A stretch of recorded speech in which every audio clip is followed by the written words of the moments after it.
Hi everybody, welcome to Miss Adams Teaches Jekyll and Hyde. In this video, I'm going to be talking to you about the character of Mr Hyde. We're going to talk about how he was created, what he's a manifestation of, and how he's presented throughout the novella with a particular focus on how he changes and develops, growing in strength and power as Jekyll becomes more invested in him as a persona. Without further ado, let's get started. Okay, so let's look at the way that Hyde is described in chapter 1 when we're hearing about him through the story of the door told by Enfield to Utterson. So one of the most quotable moments in here is his treatment of the little girl. So the man trampled calmly over the child's body and left her screaming on the ground, left a little bit out. It wasn't like a man, it was like some damn juggernauts. You've got two really useful quotations there. One, because you've got the oxymoron in trampled calmly, demonstrating that complete remorselessness. It's such a kind of remorseless act. It's not the fact that he bumped into her, it's how his behavior then continues. And then note the use of the pronoun. It wasn't like a man. It, again repeated, was like some damn juggernaut. So this simile here is comparing him to the sacrifices made for the deity of Krishna when people would throw themselves in front of the moving cart. That's the juggernaut bit. It now just means like massive, powerful force. But again, this is part of the paradoxical nature of Hyde. He may be small, but he packs a punch. He's a powerful dude. Another thing that is introduced about Hyde really early on is his impact on others, something that isn't explained all the way until chapter 10. So this quotation is actually describing the doctor that arrives on the scene to help the little girl, the doctor that she's actually running for in the beginning. So Stevenson points out, through Enfield's narration, that he was the usual cut and dry apothecary, so very, very straightforward, not emotional. In fact, lovely simile here, about as emotional as a bagpipe. So that's your sort of expectation of a doctor. However, every time he looked at my prisoner, that being Hyde, I saw that Sawbones turned sick and white with a desire to kill him. So it's not just about the fact that he turns sick and white, those adjectives again suggesting that sort of shock and fear and illness that Hyde brings out, but it also brings out violent tendencies. Hyde almost infects people with his sin, because someone who normally preserves life has a look that he wants to murder this man on sight. So another kind of troubling aspect of Hyde's personality. Again, just going back to that idea of remorselessness, there's this moment where he's described as having a black sneering coolness. It very much seems like nothing phases him. But there's one thing that does frighten Hyde, and that is the notion of reputation. Not in the same way that someone like Jekyll or Utterson would. It's more about people knowing who he is, but so that his fun would be stopped. That's what it is. He doesn't want to get caught. And then we have this simile once more. There are plenty of references to him being like the devil, or, you know, just imagery to do with hell to describe him. But he was carrying it off really like Satan. So almost with like the confidence that Satan would have when posed, or when, you know, accused of being wicked or sinful. And then we get this description of this sort of disorder, this strangeness about him. There's something wrong with his appearance, something displeasing, something downright detestable. Notice all that lovely plosive alliteration, drawing together those words, displeasing, detestable, and then deformed. And note the way that this adjective is repeated in noun form. He must be deformed. He gives a strong feeling of deformity. So again, this idea, there's something about him that cannot be explained, not then explained to the reader until chapter 10. But these qualities that I have drawn attention to here are introduced in chapter 1 and then developed throughout. There's one other thing in chapter 1 that would be worthy of discussion when talking about introducing Hyde in early presentations, and that's that symbolic representation of him through the door that he uses. Be careful, guys. Don't talk about Hyde's door as if it's his house. Always be clear that door is the back door to Jekyll's. It's the entrance in the back way through to his laboratory and to his cabinet. But that is, of course, the door that Hyde frequents, because that's where he's going to transform. But you've got these little markers in the way that the door is described. The fact that it thrusts forward its gable, so quite a kind of violent verb to use. The idea that it was secretive, showing no window, having neither bell nor knocker. Again, very much foreshadowing the secrecy surrounding Hyde. And then we've got these phrases: prolonged and sordid negligence, blistered and disdained. So it really echoes some of these sort of strange aspects and traits of Hyde's personality.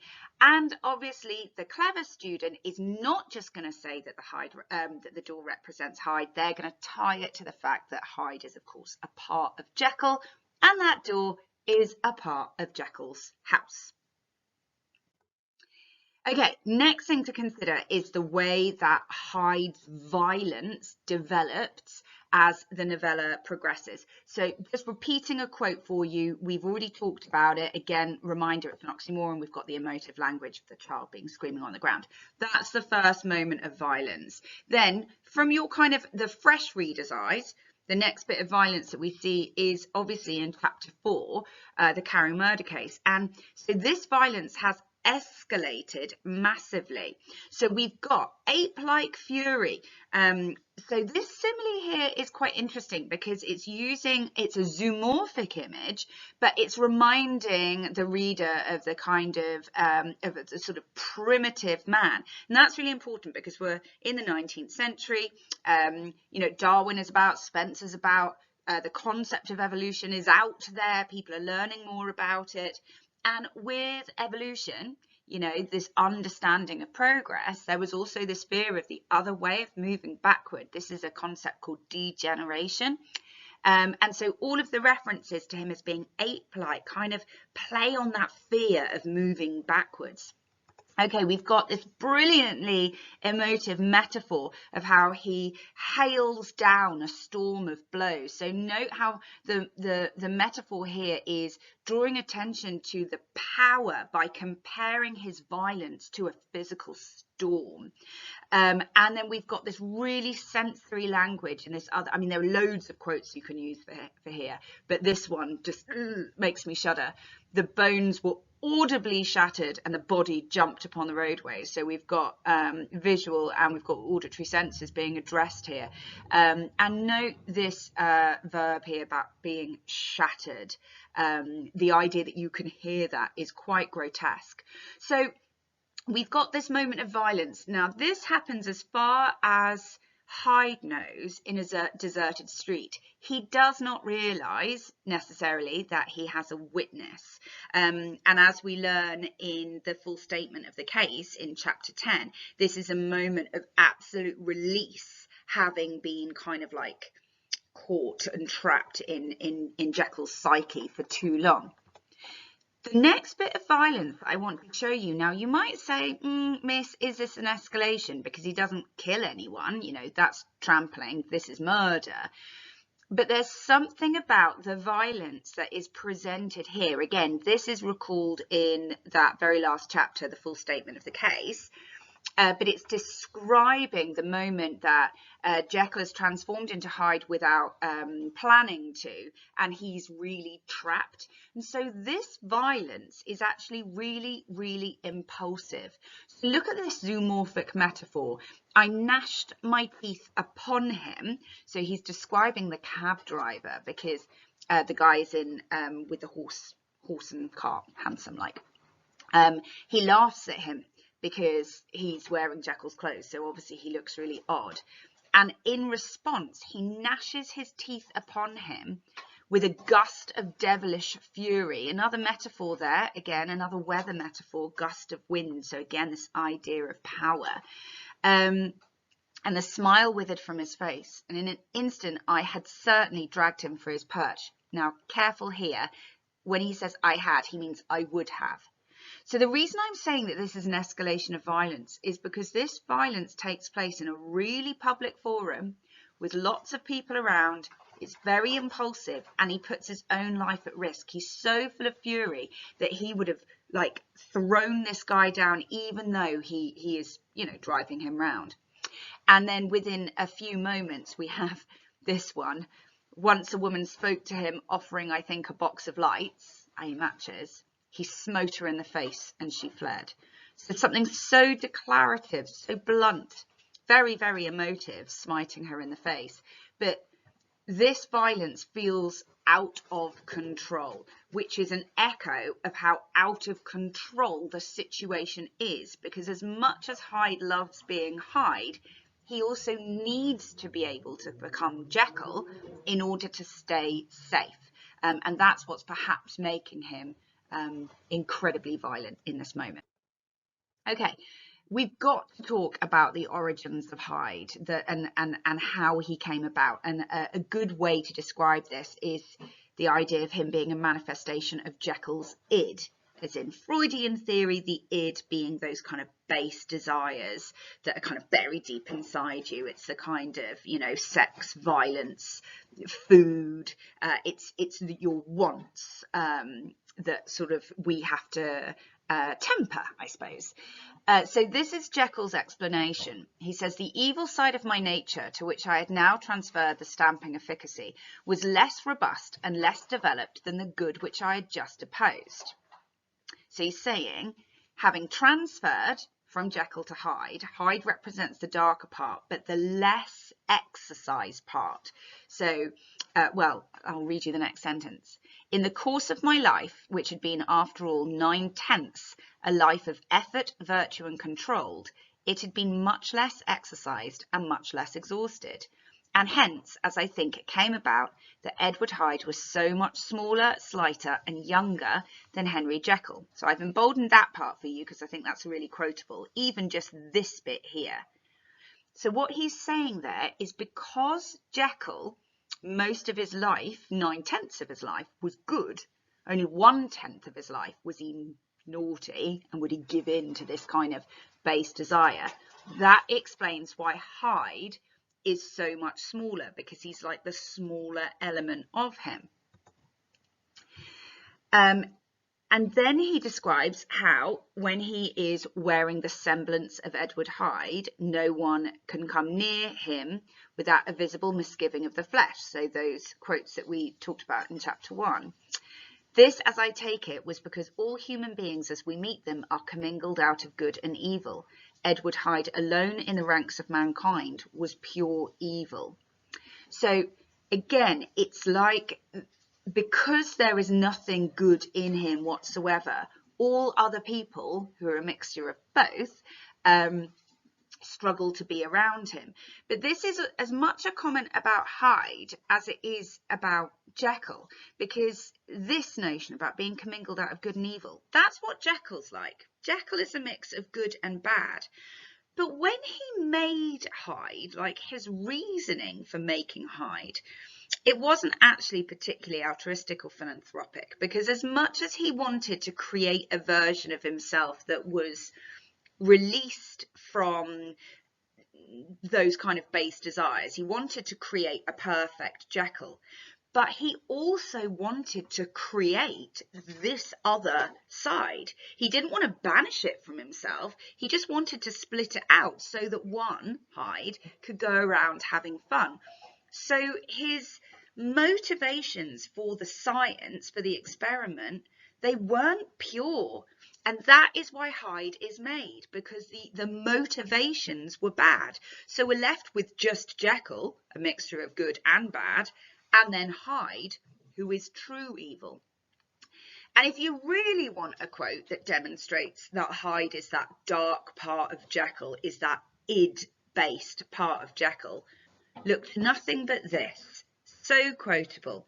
This is describing the moment where he beat Carew to death. He says, "My devil had long been caged. He came out roaring." That is because Jekyll had repressed him. Jekyll had decided not to take the potion anymore and pushed him down, down, down, down, back into his subconscious. And when Jekyll, because it was Jekyll that chose to take the potion in this moment, out he came. What a brilliant metaphor. Again, it's another zoomorphic one. he came out roaring, and another reference to the devil. But this idea about being long caged is that metaphor of repression, and he comes out with full force. Okay, with that in mind, we also now have to talk about the way that Hyde gains power throughout the novella. So we learned that when Jekyll first made him, or first transformed, I should say, Hyde was small because that dark part of Jekyll hadn't been exercised much. But every time Jekyll turns into Hyde, he does start exercising that part of him. And think about that with your body. The more you exercise a muscle, the more it grows, the stronger it becomes. And that is why it would seem that the body of Edward Hyde had grown in stature. So the more powerful he becomes, the more Jekyll uses that part of his psyche, the bigger he becomes. So that is a brilliant quote to use to demonstrate how Hyde is getting more powerful. Another sign of his growing power is the fact that the transformations start occurring without Jekyll's control, without Jekyll's choice. He'd gone to bed Henry Jekyll, I'd awakened Edward Hyde. Again, I've emboldened it because that's so very quotable. And again, this comes back to the idea of him being a manifestation of his id. Jekyll points out that when he is sleeping, he would transform almost immediately, because that is when you're going into your subconscious, isn't it? That's what dreams are. It's your subconscious sort of working through its issues. And so that's Hyde's domain. So whoop, out he would pop. And again, another really quotable moment. The powers of Hyde seem to have grown with the sickliness of Jekyll. And you'll notice that actually one of the other moments that Jekyll transforms into Hyde, when he's sat in the park, you know, when he has to ask Lanyon for help, the reason that Hyde pops out in that moment is because he's having sort of sinful thoughts. You know, he's full of pride in that moment, and he's sort of reliving Hyde moments. And it's almost like that Hyde in his subconscious pops to his preconscious, into his consciousness, and away he goes. Last little bit to discuss is the way that actually Hyde starts to demonstrate mental turmoil or anguish towards the end. And, you know, we can think a little bit about why that might be. So Poole tells Utterson, when the Jekyll stroke Hyde character is trapped in the cabinet, that once he heard it weeping like a woman or a lost soul. So that's a far cry from the remorseless Hyde, the black, sneering, cool Hyde that carried off sin like Satan. And we're also told here that his terror of the gallows, this is from Jekyll's view, drove him continually to commit temporary suicide. So this is telling us that the one thing that Hyde fears is death. Very ironic, considering the fact that he then kills himself. Utterson finds that he was looking on the body of a self-destroyer. But it's more there about being in charge of his own end. But the fact that he is trapped in the cabinet in that last part creates that sense of turmoil and anguish. Some people wonder if there is a little influence of Jekyll in there. I don't think it is. I think it is simply the fact that he is desperate because he knows he cannot escape. Remember that Jekyll has locked the cabinet door and broken the key, and even if he was to escape by going out the front way, going through Jekyll's house, the servants would no doubt phone the police because he's wanted for the murder of Carew. So he is really and truly trapped. The one thing that he fears, getting caught, getting killed at the, executed at the gallows, those are the things that create him, create pain for him. Okay, that's it from me. I'm sure there are plenty more things that we can talk about Hyde, but I was desperately trying to keep it under 20 minutes. I'm not quite sure I've managed it. If you've got any questions, just drop me a line, pop them in the comments, and I will get back to you. Otherwise, good luck with your revising. Thank you very much.